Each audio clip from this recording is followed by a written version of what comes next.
Shannon snuck a little extra point in there that I want to address, and that is with regards to my views with regards to protecting a woman's right to choose. And I've been very clear on that. I will preserve and protect a woman's right to choose, and am devoted and dedicated to honoring my word in that regard. I will not change any provisions of Massachusetts' pro-choice laws.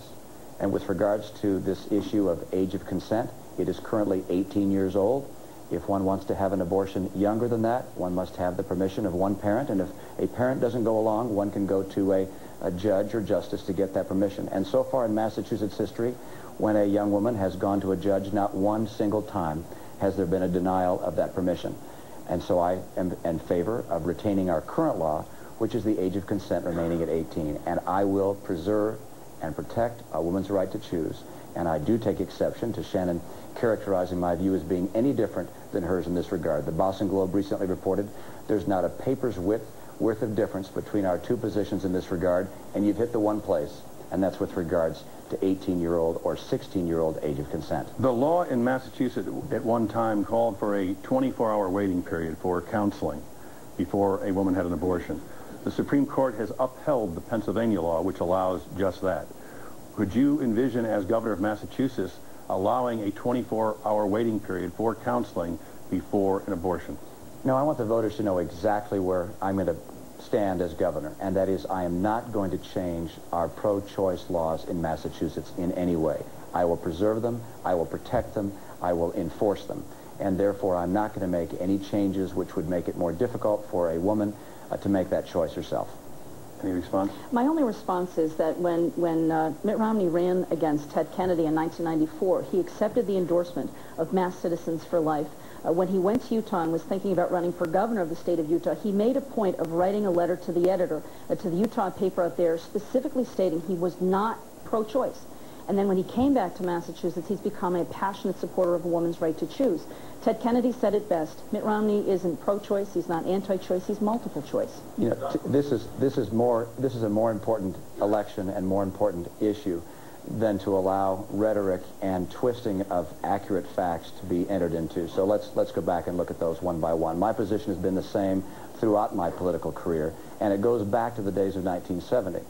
There was a woman who was running for political office, U.S. Senate. She took a very bold and courageous stand in 1970, and that was in a conservative state.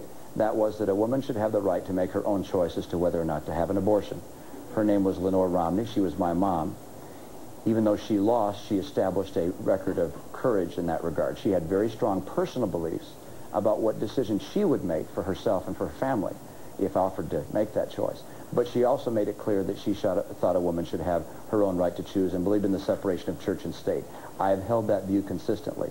The suggestion about my comments in Utah are complete. Now, let me complete it, and then you can ask me, all right? Sure. And that is, when I was in Utah, there was an article written saying I was going to run for governor out there as a Democrat, and it made other comments about me. I wrote and said, I'm not going to run for office in Utah. If I run for office, it'll most likely be in Massachusetts. Number two, I don't accept either label, pro-choice or pro-life.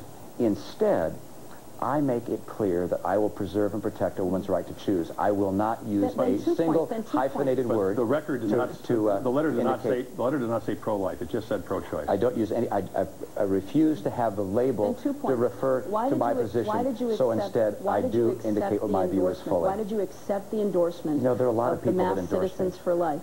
I don't know about the endorsement of the Mass Citizens for Life. I didn't seek it. I didn't ask for it. When you say I accepted it, I didn't write them a letter and say, here, thank you very much for your endorsement. Your spokesperson stated that you accepted their endorsement. Shannon, I can tell you again, I did not in any way acknowledge their endorsement, nor do I.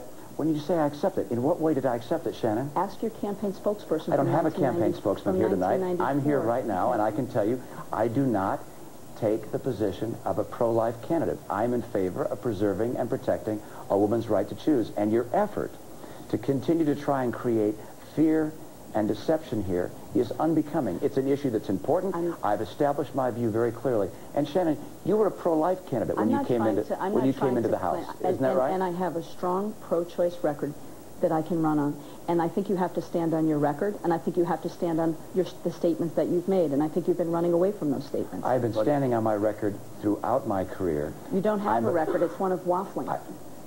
Shannon, I think this debate should be raised just one notch. Let me all turn... right? And let's make sure that we each can establish what our own views and positions are. My view is very clear. I've said it time and again.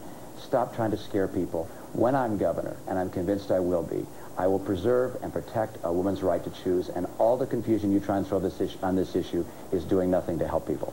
Okay.